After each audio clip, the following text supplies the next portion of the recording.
Hello friends, എല്ലാവർക്കും കാറ്റത്തെ കിളിക്കൂടിന്റെ നാളത്തെ episode റിവ്യൂയിലേക്ക് സ്വാഗതം. ഈ റിവ്യൂ നിങ്ങൾക്ക് ഇഷ്ടമായെങ്കിൽ ലൈക്ക് ചെയ്തും സബ്സ്ക്രൈബ് ചെയ്തും സപ്പോർട്ട് ചെയ്യണേ. അടുക്കളയിലേക്ക് വന്ന നികേഷ് കാണുകയാണ് അവിടെ നിന്ന് ഫോണിൽ സംസാരിക്കുന്ന സുഭാഷിനെ. പിക്കിൾ ഉണ്ടാക്കുന്ന കാര്യത്തെ കുറിച്ചൊക്കെയാണ് സുഭാഷും ചാന്ദിനിയും കൂടി സംസാരിക്കുന്നത്. നികേഷ് അവിടേക്ക് വന്നതുപോലും സുഭാഷ് അറിയുന്നില്ല. വെള്ളം എടുത്ത് കുടിച്ച് റൂമിലേക്ക് വരുന്ന നികേഷ് കാണുകയാണ് അവിടെ നിന്ന് ഫോണിൽ സംസാരിക്കുന്ന സുധീഷിനെ. ദീദി ഇതൊന്നും ശ്രദ്ധിക്കാതെ ലാപ്ടോപ്പിൽ വർക്കുകൾ ചെയ്യുകയാണ്. പുറത്തേക്ക് ഇറങ്ങി വരുന്ന നികേഷ് കാണുന്നു നീതുവുമായി ഫോണിൽ സംസാരിച്ചുകൊണ്ട് നിൽക്കുന്ന ഹരീഷിനെ. തുടർന്ന് നികേഷ് വിഷമത്തോടുകൂടി നിധിയുടെ അരികിലേക്ക് വന്നിരിക്കുമ്പോൾ നിധി ചോദിക്കുന്നു, എന്ത് പറ്റിയിടാ? അപ്പൊ നികേഷ് പറയണ, എന്ത് പറയാനാ ഏട്ടത്തി, എങ്ങോട്ട് ചെന്നാലും ഓരോരുത്തരും അവരവരുടെ ഗേൾഫ്രണ്ടുമായി ഫോണിൽ സംസാരിക്കുകയാണ്. നീ ആരുടെ കാര്യമാ പറയുന്നതെന്ന് നിധി ചോദിക്കുമ്പോൾ നികേഷ് പറയണ, സുഭാഷ് ഏട്ടനോട് സംസാരിക്കാമെന്ന് കരുതി കിച്ചണിലേക്ക് ചെന്നപ്പോൾ അവിടെ സുഭാഷ് ഏട്ടൻ ചാന്ദിനിയോട് പിക്കിൾ എങ്ങനെ ഉണ്ടാക്കുന്നതെന്നൊക്കെ പറഞ്ഞു കൊടുക്കുന്നു. റൂമില് സുധീഷ് ഏട്ടൻ ആ ഗായത്രിയുമായി ചിരിച്ച് സംസാരിക്കുന്നുണ്ട്. സുധീഷിനെ ഒന്ന് നോക്കിയിട്ട് നിധി മനസ്സിൽ പറയണ, വീണ്ടും വിളിച്ചോ? നിധി തന്നെ ശ്രദ്ധിക്കുന്നുണ്ടെന്ന് മനസ്സിലാക്കിയ സുധീഷ് പറയുന്നു, എന്താ ഗായു, സിനിമയ്ക്ക് പോണോന്നോ? അതിനെന്താ, നമുക്ക് പോകാലോ, നമുക്ക് രണ്ടുപേർക്കും കൂടി ഒരുമിച്ച് പോകാം. പുറത്തേക്ക് ചെന്നപ്പോൾ ഹരീഷ് ഏട്ടനും നീതുവും കൂടി സംസാരിക്കുന്നു. ഇതെല്ലാം കാണുമ്പോൾ എനിക്ക് ദേഷ്യം വരുന്നു. നമുക്ക് മാത്രമാ സംസാരിക്കാൻ ആരുമില്ലാത്ത. ഇത് കേട്ടുകൊണ്ട് അവിടേക്ക് വന്ന ഭാസ്കരൻ പറയുന്നു, എനിക്ക് സംസാരിക്കാൻ ആളില്ല. അങ്ങനെ അവിടേക്ക് ഇരുന്ന ഭാസ്കരൻ ചോദിക്കുന്നു, ആരാ ഈ ഗായത്രി? ഇത് കേട്ട് നിധി പറയണ, ഞങ്ങൾക്ക് എങ്ങനെ അറിയാനാ, നിങ്ങൾക്ക് നിങ്ങളുടെ മകനോട് ചോദിച്ചൂടെ? അപ്പൊ ഭാസ്കരൻ പറയണ, ഞാൻ ചോദിച്ചു കഴിഞ്ഞാൽ മറുപടി ഇറങ്ങിട്ടേ അവൻ വേറെ ജോലിക്ക് പോകും. ഇത് കേട്ട് നികേഷ് പറയണ, നിങ്ങളുടെ മകനല്ലേ, അപ്പൊ നിങ്ങളുടെ സ്വഭാവം കാണുമല്ലോ, അച്ഛന് പറ്റിയ മോനാ. ഇത് കേട്ട് ഭാസ്കരൻ ചോദിക്കണ, ശരി ഞാൻ ലോറി ഓടിക്കോ അവരോടിക്കോ, ഞാനും അവനും ഒന്നാണോ? നികേഷ് ചോദിക്കുന്നു, നിങ്ങൾ ലോറി ഓടിക്കുമ്പോൾ സുധീഷ് ഏട്ടൻ ലോറി ഓടിക്കാതിരിക്കോ? അപ്പൊ ഭാസ്കരൻ പറയുകയാണ്, ലോറി ഓടിക്കുന്നത് കാർ ഓടിക്കുന്നത് പോലെയല്ല, ടൺ കണക്കിന് ലോഡുമായിട്ടായിരിക്കും ലോറി പോകുന്നത്. ഇപ്പോഴത്തെ പോലെ ആയിരുന്നോ പണ്ടത്തെ സ്റ്റിയറിംഗ്? നിധി പറയുന്നു, നികേഷ് നീ മിണ്ടാതിരിക്കും. അപ്പൊ ഭാസ്കരൻ ചോദിക്കുകയാണ്, മോളെ നീ ലോറി ഓടിക്കോ? അപ്പൊ പുഞ്ചിരിച്ച നിധി പറയണ, ലോറി അല്ലേ ഓടിക്കൂ, ട്രെയിൻ പോലും ഞാൻ ഓടിക്കാറുണ്ട്, ഞാൻ തക്കരയില് ട്രെയിൻ ഓടിച്ചോണ്ടായിരുന്നേ. ഇത് കേട്ട് ഭാസ്കരൻ ചോദിക്കാണ്, ട്രെയിൻ ഓടിക്കാൻ എന്താ ഇത്ര പാട്? ഒരു ബട്ടൺ അമർത്തിയാ പോരെ, അതങ്ങ് പൊയ്ക്കോളും. ഭാസ്കരൻ കുടിച്ചിട്ടുണ്ടാ, അവനോട് എന്ത് വേണമെങ്കിലും പറയാന്ന് വിചാരിച്ചോ? ഇങ്ങനെ പോയാൽ നീ എയറോപ്ലെയിൻ ഓടിക്കുമെന്ന് പറയല്ലോ. അപ്പൊ നിധി പറയണ, അതൊക്കെ അവിടെ നിൽക്കട്ടെ, കുറെ നേരമായിട്ട് ആ റേഡിയോയും പിടിച്ചിരിക്കുകയാണല്ലോ, ആ റേഡിയോയിൽ പാട്ട് പ്ലേ ആകുന്നില്ലേ, ഇനി ഇത് പാടുമോ? അപ്പൊ ഭാസ്കരൻ പറയണ, എന്തുകൊണ്ട് പാടില്ല, ഈ ഭാസ്കരൻ തൊട്ടാൽ ഏത് റേഡിയോയും പാടും, നോക്ക്. അങ്ങനെ പാടെന്ന് പറഞ്ഞ് ഭാസ്കരൻ റേഡിയോയിൽ തട്ടുമ്പോൾ റേഡിയോ പാടുകയാണ്. കേട്ടില്ലേ, ഈ റേഡിയോയുടെ വയസ്സ് എത്രയാണെന്നറിയോ? ഇത് കേട്ട് നിധി ചോദിക്കുന്നു, മനുഷ്യർക്കല്ലേ വയസ്സും പ്രായവും ഒക്കെ ഉള്ളത്, റേഡിയോയ്ക്ക് ഉണ്ടോ? എത്ര വയസ്സായി? അപ്പൊ ഭാസ്കരൻ പറയണ,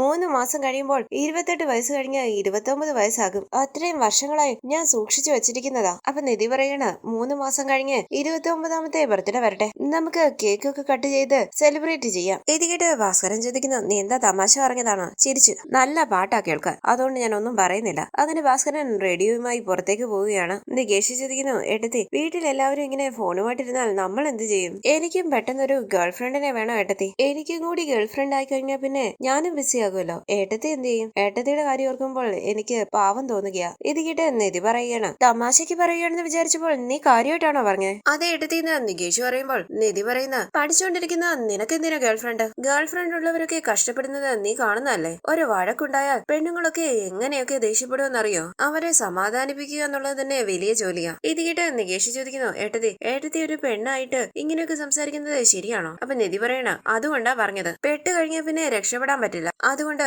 അതുവരെ സമാധാനമായിട്ട് ജീവിക്കാൻ നോക്ക്. അപ്പൊ നികേഷ് പറയണ, ഇവരെയൊക്കെ കാണുമ്പോൾ വലിയ സന്തോഷത്തിലാണെന്ന് തോന്നുക, സുഭാഷനൊക്കെ ചിരിച്ചാ സംസാരിക്കുന്നത്. ഇത് കേട്ട് നിധി പറയണ, തുടക്കത്തിൽ അങ്ങനെയൊക്കെ ആയിരിക്കൂടാ, പോകെ മനസ്സിലാകും എന്താണെന്ന്. ഇത് കേട്ട് നികേഷ് പറയണ, അതും ശരിയാ, ഹരീഷ് ഏട്ടനും നീതുവും നന്നായി സംസാരിക്കുന്ന ദിവസത്തിനേക്കാൾ കൂടുതൽ വഴക്കുണ്ടാക്കുന്ന ദിവസങ്ങളാ, അങ്ങനെയൊക്കെ ആയാൽ പാടുപെടുമല്ലോ ഏട്ടത്തി. ഇത് കേട്ട് നിധി ചിരിക്കുമ്പോൾ നികേഷ് പറയണ, ആ ചിരിയിൽ നിന്നും മനസ്സിലായി കഷ്ടപ്പാടാണെന്ന് മനസ്സിലായി. ഈ സമയം ഗായത്രിയുമായി സംസാരിച്ചുകൊണ്ട് ഹാളിലേക്ക് വരികയാണ് സുധീഷ്. നികേഷും നിധിയും ദേഷ്യത്തോടു കൂടി ഇരിക്കുന്നു. അതൊന്നുമല്ല ഗായു, നമ്മള് സംസാരിച്ച് ഫോണിന്റെ ചാർജ് തീർന്നു, അത് ചാർജർ എടുക്കാൻ വന്നത്, ഞാൻ ചാർജ് ചെയ്യാൻ വെച്ചോണ്ട് സംസാരിക്കാം. അങ്ങനെ സുധീഷ് അകത്തേക്ക് പോകുമ്പോൾ നിധി പറയണ, ഇത് കാണുമ്പോൾ എനിക്ക് ദേഷ്യം വരുവാ നികേഷ്. അപ്പൊ നികേഷ് പറയണ, അതേ ഏട്ടത്തി. സുധീഷ് റൂമിൽ നിന്ന് ഫോണിൽ സംസാരിക്കുമ്പോൾ ദേഷ്യത്തോടു കൂടി ഇടയ്ക്കിടയ്ക്ക് സുധീഷിനെ നോക്കുന്നുണ്ട് നിധി. തുടർന്ന് രാവിലെ അടുക്കളയിലേക്ക് വന്ന നിധി ചോദിക്കുന്നു, സുഭാഷേട്ടാ പാചകമൊക്കെ കഴിഞ്ഞു മോളെന്ന് സുഭാഷ് പറയുമ്പോൾ നിധി പാത്രം കഴുകാനായി തുടങ്ങുകയാണ്. സുഭാഷ് ചോദിക്കുന്നു, എന്താ മോളെ?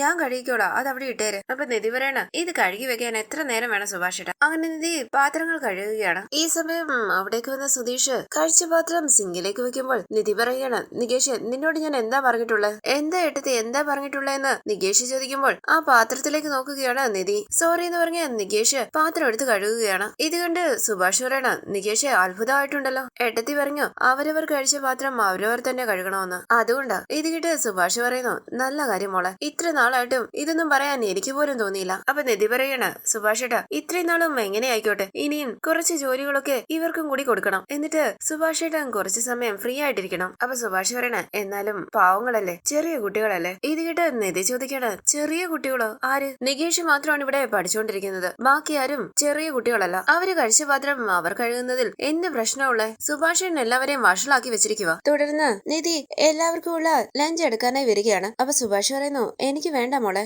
നികേഷ് ചോദിക്കുന്നു അതെന്താ സുഭാഷ് ഏട്ടാ, ഭക്ഷണം ഉണ്ടാക്കിയത് കുറഞ്ഞു പോയോ? അതല്ലടാന്ന് സുഭാഷ് പറയുമ്പോൾ നികേഷ് ചോദിക്കണ പിന്നെന്താ വേണ്ടെന്ന് പറയുന്നേ? ചമ്മലോടുകൂടി സുഭാഷ് പറയുന്നു അത് ചാന്ദിനി എനിക്കും കൂടിയുള്ള ഭക്ഷണം കൊണ്ടുവരാന്ന് പറഞ്ഞിട്ടുണ്ട്, അതാ ഞാൻ കൊണ്ടുപോകാത്തെ. ഇത് കേട്ട് നികേഷും നിധിയും ചിരിക്കുമ്പോൾ സുഭാഷ് ചോദിക്കുന്നു എന്താ മോളെ ചിരിക്കുന്നേ? അപ്പൊ നിധി പറയണ സന്തോഷം കൊണ്ട് ചിരിച്ചതാ സുഭാഷ് ഏട്ടാ. സുഭാഷ് എന്നെ ഇങ്ങനെ കാണുമ്പോൾ സന്തോഷമുണ്ട്. എല്ലാവർക്കും എല്ലാ ദിവസവും ഇതൊക്കെ ചെയ്തു കൊടുക്കുന്നത് സുഭാഷ് ഏട്ടനല്ലേ. ഇപ്പം സുഭാഷ് ഏട്ടന്റെ കാര്യം നോക്കാനും ഒരാളായല്ലോ. രണ്ടുപേർക്കും പറയാനുള്ളത് മുഴുവനും പറഞ്ഞ് പരസ്പരം മനസ്സിലാക്കി കഴിഞ്ഞാൽ എത്രയും വേഗം കല്യാണം നടത്താം. നികേഷ് പറയുന്നു സുഭാഷ് ഏട്ടാ സുഭാഷ് ഏട്ടനും ഭക്ഷണം എടുത്തോണ്ട് പോ, എന്നിട്ട് നിങ്ങക്ക് ഒരുമിച്ച് അവിടെ ഇരുന്ന് കഴിക്കാമല്ലോ. അപ്പൊ സുഭാഷ് പറയണ അത് വേണ്ടാന്ന് പറഞ്ഞു ചാന്ദിനി. ഞാൻ ഭക്ഷണം കൊണ്ടുവന്നാൽ ചാന്ദിനി കൊണ്ടുവരുന്ന ഭക്ഷണം കുറച്ചേ കഴിക്കത്തുള്ളൂ. കല്യാണത്തെ കുറിച്ചൊക്കെ പിന്നെ ആലോചിക്കാം. ഇത് കേട്ട് നികേഷ് ചോദിക്കണ കല്യാണം കഴിക്കാനപ്പം ഉദ്ദേശമില്ലേ? അപ്പൊ സുഭാഷ് പറയണ അങ്ങനെയല്ല, നീ എന്തിനാ ഇതിനെ കുറിച്ചൊക്കെ സംസാരിക്കുന്നത്? നീ ചെറിയ പയ്യനല്ലേ, പുറത്തോ. നീ ഇത് കൊണ്ടുപോയി നിന്റെ ബാഗ് വെക്ക്. ലഞ്ച് ബോക്സ് വാങ്ങി നികേഷ് ചോദിക്കുന്നു കൊള്ളായിരിക്കോ? അപ്പൊ സുഭാഷ് ചോദിക്കാന് നീ എന്താണ് ഇങ്ങനെ പറയുന്നേ?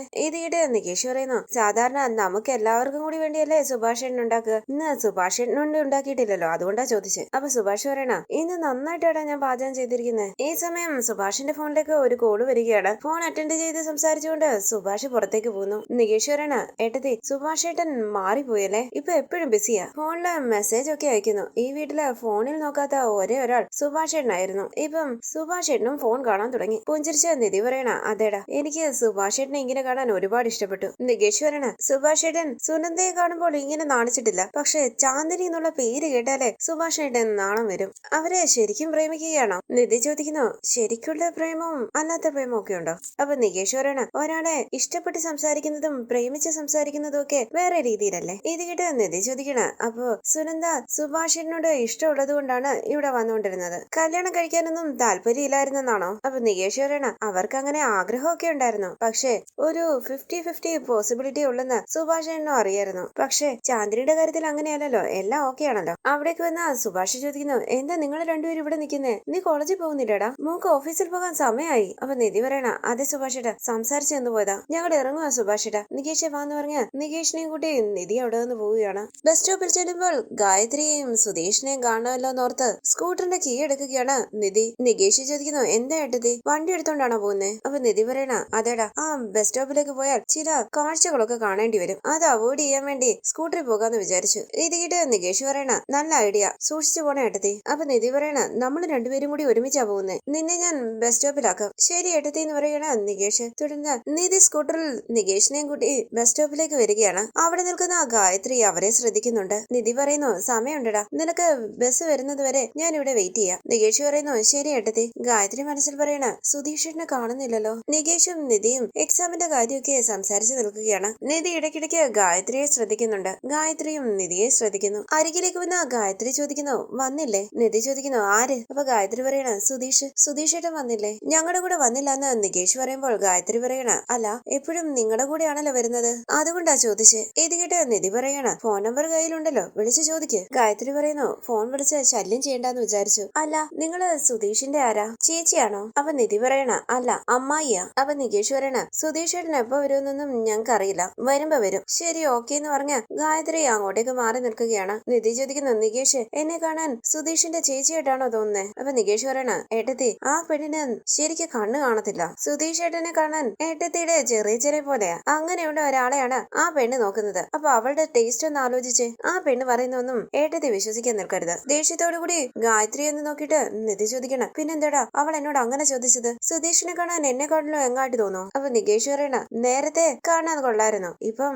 വണ്ണമൊക്കെ വെച്ച അങ്കിളിനെ പോലെയായി. നിധി പറയണ ഇവളെ കണ്ടാൽ എന്റെ ചേച്ചിയാണെന്ന് തോന്നും, അങ്ങനെയുള്ള അവളാ ഞാൻ സുധീഷിന്റെ ചേച്ചിയാണോ എന്ന് ചോദിച്ചിരിക്കുന്നത്. അപ്പൊ നികേഷ് പറയണ അതെ ഏട്ടത്തി, അവളെ കണ്ടാൽ ഏട്ടത്തിയുടെ ചേച്ചിയാണെന്നേ പറയൂ. ഇതൊക്കെ ഒരു ചെവി കൂടെ കേട്ട് മറ്റേ ചെവി കൂടെ കളഞ്ഞാ മതി. ഈ സമയം ബൈക്കിൽ ബസ് സ്റ്റോപ്പിലേക്ക് വരികയാണ് സുധീഷ്. സുധീഷ്. ഗായത്രി സുധീഷിനെ കണ്ട് സന്തോഷത്തോടു കൂടി നിൽക്കുമ്പോൾ ഗായത്രിയെ നോക്കി പുഞ്ചിരിച്ച് സുധീഷും നിധിയുടെയും നികേഷിന്റെ അരികിലേക്ക് വരികയാണ്. നിധിയും നികേഷും ദേഷ്യത്തോടു കൂടി സുധീഷിനെ നോക്കുമ്പോൾ സുധീഷ് ചോദിക്കുന്നു, എന്തു പറ്റി? രണ്ടുപേർക്കും എന്നെ കണ്ട ഉടനെ ഒരു ദേഷ്യം. ഗായുവിനെ കണ്ടില്ലേ? എന്നെ കണ്ട ഉടനെ 1000 വാട്സ് ബൾബ് ഇട്ടതുപോലെ നിൽക്കുന്നു. ചിരിച്ച മുഖത്തോടെ എന്നെ കാത്തു നിൽക്കുന്നത് കണ്ടില്ലേ? നിങ്ങളുടെ രണ്ടുപേരുടെ മുഖത്ത് ഉള്ള വെട്ടവും കൂടി ഇല്ലാണ്ടായി. നികേഷ് പറയണ, സുധീഷനൊന്ന് പോകുന്നുണ്ട്, വെറുതെ ദേഷ്യം പിടിപ്പിക്കാതെ. നീ എന്തിനാ ദേഷ്യപ്പെടുന്നതെന്ന് സുധീഷ് ചോദിക്കുമ്പോൾ നിധി പറയണ, നികേഷ് ഞാൻ പോവാ, നീ ബസ് വരുമ്പോ പോ. ശരി ഏട്ടത്തിന്ന് നികേഷ് പറയുമ്പോൾ ബൈ എന്ന് പറഞ്ഞ നിധി സ്കൂട്ടറിലേക്ക് കയറുകയാണ്. സുധീഷ് പറയുന്നു, ശരിയടാ, ഞാൻ ഗായുവിന്റെ അടുത്തേക്ക് പോവുക. ഞാൻ അവളുടെ അടുത്തേക്ക് ചെന്ന് സംസാരിക്കുന്നതും കാത്തു നിൽക്കുകയാണ് അവൾ. ഇത് കേട്ട് ദേഷ്യത്തോടു കൂടി നിധി അവിടെ നിന്ന് പോവുകയാണ്. പുഞ്ചിരിച്ച് തലയാട്ടി